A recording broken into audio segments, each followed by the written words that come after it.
Hello, everyone. Race has been too long left out of the conversation.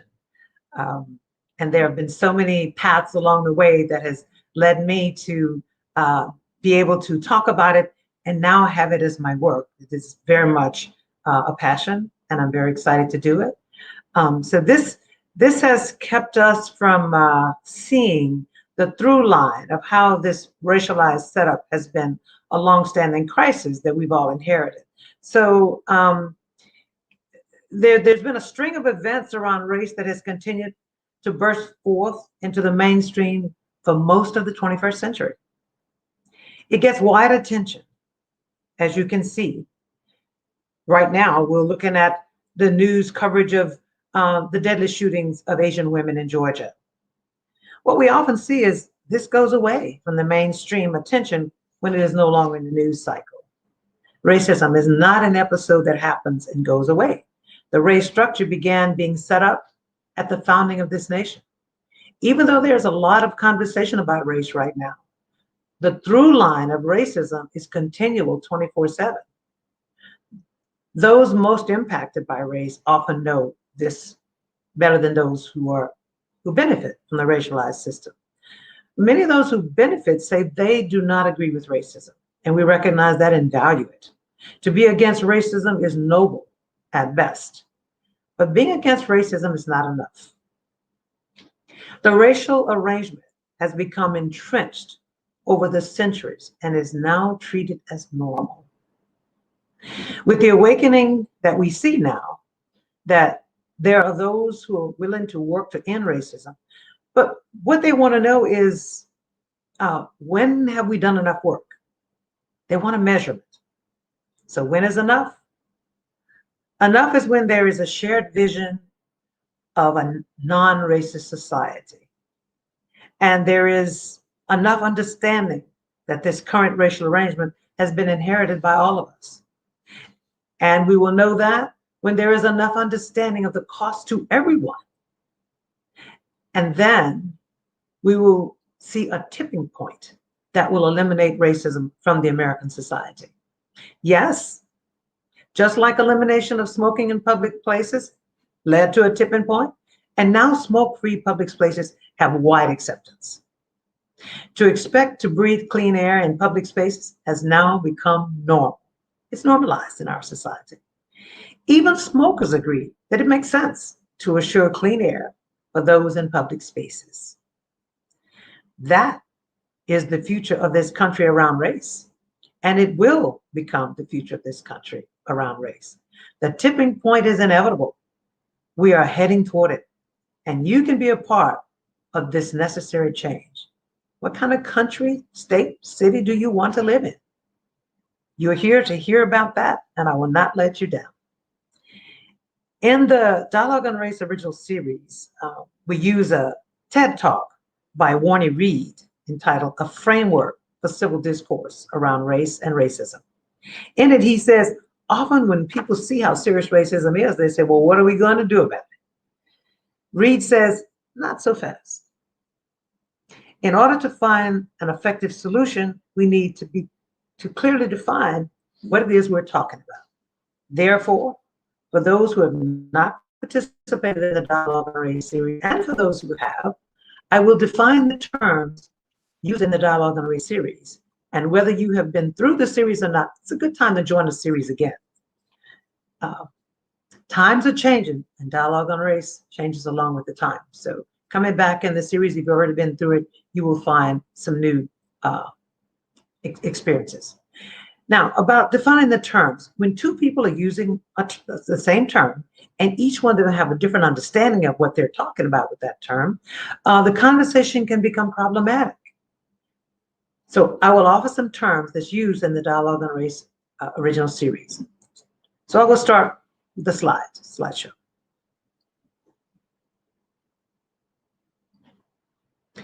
Racial prejudice. Now, this is a term that's often used to mean several things. Racial prejudice is a preconceived judgment or opinion based on superficial appearances and assumptions. Anyone can be racially prejudiced. They can carry positive or negative stereotypes of others based on racial characteristics. Words such as racism, prejudice, and stereotype are often used interchangeably. While definitions of these terms overlap, they do mean different things. Racial prejudice typically arises from race-based stereotype and have their dangers. But it is racism that has the power to grant or deny constitutional rights to its citizens. So I will start with what it means to be fully American with no barriers. That's what's called white privilege. White privilege refers to historical and contemporary advantages that white citizens can count on daily, and such things as home ownership, retirement benefits, wealth, and so on. The biggest problem with white privilege is its invisibility, the invisibility it provides to those who benefit from it most. It is the invisibility that helps maintain the racial hierarchy in this country. The definition is significant in that often those who are white do not see that they do see that people of color face disadvantages. But seldom do they see that those disadvantages that people of color face is what gives them exclusive privileges. Another author that we use in the Dialogue on Race series is Peggy McIntosh. And in an article called Unpacking the Invisible Knapsack, she says, if these things are true, this is not such a free country.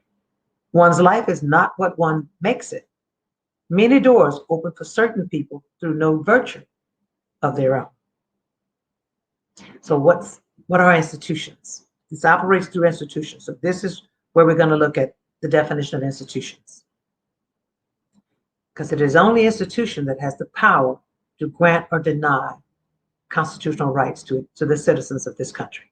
So institutions are the organizations and establishments, private or public, that are interconnected through their common task of helping the society function.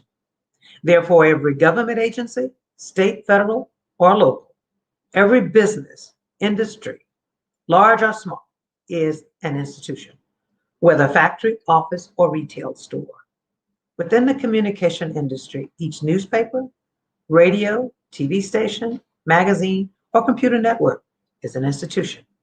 Every school and university, sports teams and franchise, every art gallery, dance studio, and thousands more groups are institutions. We need institutions. In America, the power to run our society is given to institutions. What we want and expect is that those institutions will operate in a fair and equitable way. But when it was established that these institutions would be empowered to carry out the system of race hierarchy, the practice of barring those who were former slaves and their descendants from accessing various institutions, then those institutions could grant or deny access to the various members of society in disproportionate ways, skewed toward whiteness. This is what systemic institutional racism is. So let's get a clearer definition of that. Systemic institutional racism. Institutional racism is the designated race categories for people based on their color, backed by a broad range of laws and policies for unequal distribution of resources, which institutions keep in place. It is institutions that are empowered and have the role to keep it in place. Structural racism is not something that a few people or institutions chose to practice. Instead, it has been a feature of the social, economic, and political system ongoing. Despite that, with the passage of the Civil Rights Law, racism was made illegal. It continues. The system that reinforces and perpetuates racial group inequity. It identifies dimensions of our history and culture and have long allowed privileges associated with whiteness and disadvantages associated with color to endure and adapt over time. Poignant examples of institutional racism today can be found in school disciplinary policies in which students of color are punished at much higher rates than their white counterparts. In the criminal justice system, looking at the disproportionate mass incarceration of people of color, it's evidence of that disproportionality. And within many employment sectors in which day-to-day operations, as well as hiring and practices, can significantly disadvantage workers of color. A stated value of the United States is the belief in freedom and equality. So if that belief and the passage of the Civil Rights Act, and still racism is operating, it says that equity is not an established ground in the United States yet. So that's when we need to look at racial equity. Racial equity refers to what a genuinely non-racist society would look like. In a racially equitable society, the distribution of society's benefits and burdens would not be skewed by race. In other words, racial equity would be a reality in which a person is no more or less likely to experience society's benefits or burdens just because of the color of their skin. We have not achieved racial equity. In fact, I looked for a visual of what racial equity might look like, and I saw where it stopped. We've got to first end racism. And the institution, okay, so now let's look at institutional racism, because the institutions are still operating, because when the law was passed that said it's illegal, institutions were not asked to change their practices. They were not monitored to see if they were. There was no measurement to say that this had ended, and it hasn't ended. Much of it is unintentional and unconscious. So we're going to look at individual racism, because that's something people ask about a lot. Individual racism can include face-to-face or covert actions toward a person that intentionally expresses prejudice, bias based on race. It's different from prejudice in that, because if they're practicing their prejudice, their racial prejudice, while representing an institution, then it's racism.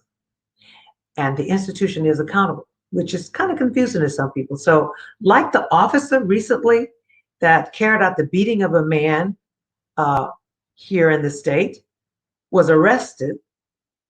He was beating a man that he was taken into custody, and he sent text messages bragging about it. And so the department found out about it, and they didn't decide that it was just a prejudiced officer. They took action, and he was fired. So one thing many institutions do to avoid being discriminatory is diversity programs.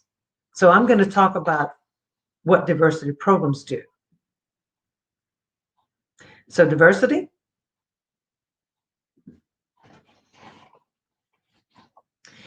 Diversity has come to refer to the various backgrounds and races that comprise a community, nation, or other groups. In many cases, the term diversity does not just acknowledge the existence of diversity of background. It also includes looking at the diversity of gender and religion and sexual orientation. And it implies also an appreciation of those differences. So diversity alone will not eliminate racism.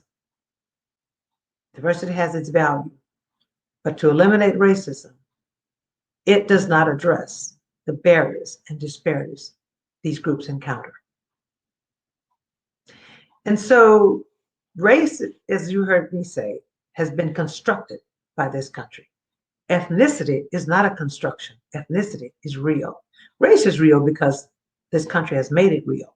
But ethnicity is real because of when you hear what ethnicity really refers to, then you recognize that it's the social characteristics that people may have in common, such as language, religion, regional background, culture, foods, and so forth. Ethnicity is the traditions one follows, a person's native language, and so on. Ethnicities of color, people who are from ethnicities of color, Despite the variety of ethnicities of their locations, when immigrating to this country, they were assigned significant, specific racial groups. So no, despite ethnicities, they were grouped into a particular race category. A categorization based on observable physical characteristics like skin color, hair texture, and eye shape. That is where ethnicity loses its place in this country. As far as the makeup of the country, they're treated by the race categories they're in, and that is for all of us. So that leads me to look at, let's go to the next slide. Much of what I said, well, I would like to believe, because I carefully checked to make sure that what I told you is factual. The challenge is it's not the norm that people hear around race. It's not, so much has been skewed and misrepresented and not talked about until there's a benefit in believing, which means temporarily suspending what you think you know up to this point and just taking a breath further and listening a little further. You are not asked to believe when you come to the dialogue on race, but you're asked to suspend what you're holding on to as your belief and listen just one more beat, pause, and one more person's comment and see if you hear something that may help you.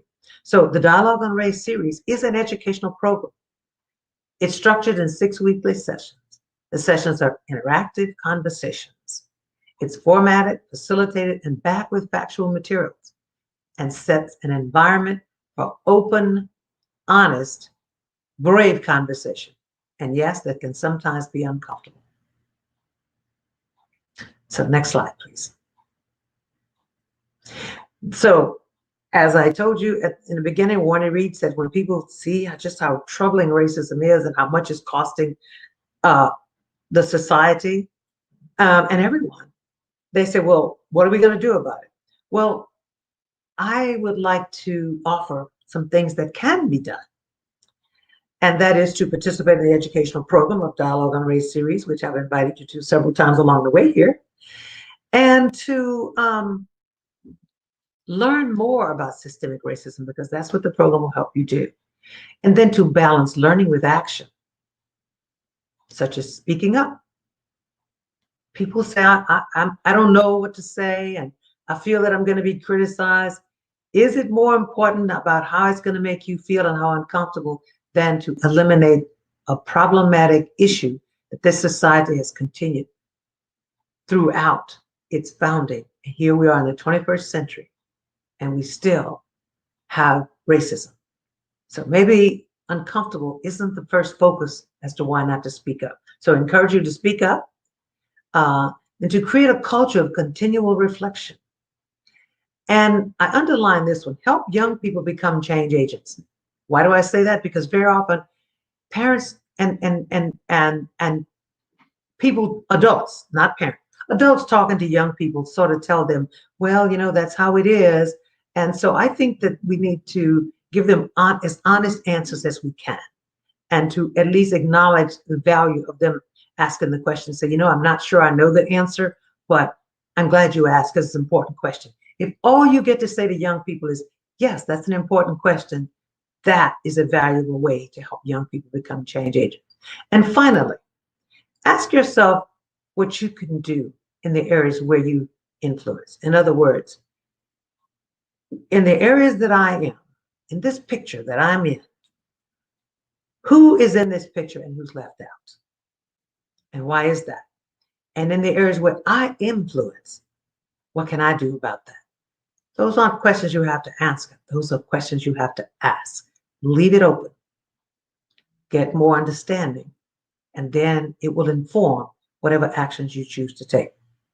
So because people feel that, well, what can I do? And I said, within the context of your own talent and sphere of influence, that's where you can determine what you do. So I'm going to offer one more slide, but I want to tell you about it before I offer it. I'm going to offer you Jean Baptiste from Louisiana, that you've seen on the Stephen Colbert Show on a regular basis as his nightly band. and we're all proud of that as Louisianians. He has explored and developed, or should I say, what is the word? Arranged the national anthem to be more inclusive, and he has added to it Black national anthem, and I believe some popular rock notes.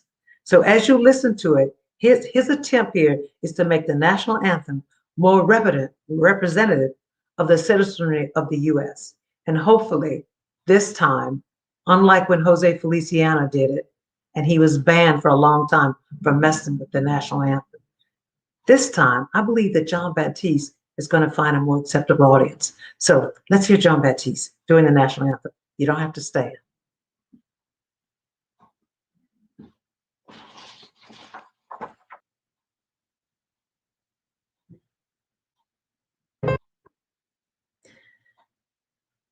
That, if you know the Black national anthem, you can hear the bed underneath, you can see with the guitar, the rock and roll notes, and the national anthem itself still stands as the bedrock of the quality of what he presents there. It seems like a very honorable representative of the national anthem to me, to make it more inclusive to our citizenry. And it would be interesting to me to see what you think as when we get to I think I have one more thing, and then we'll want to hear from you.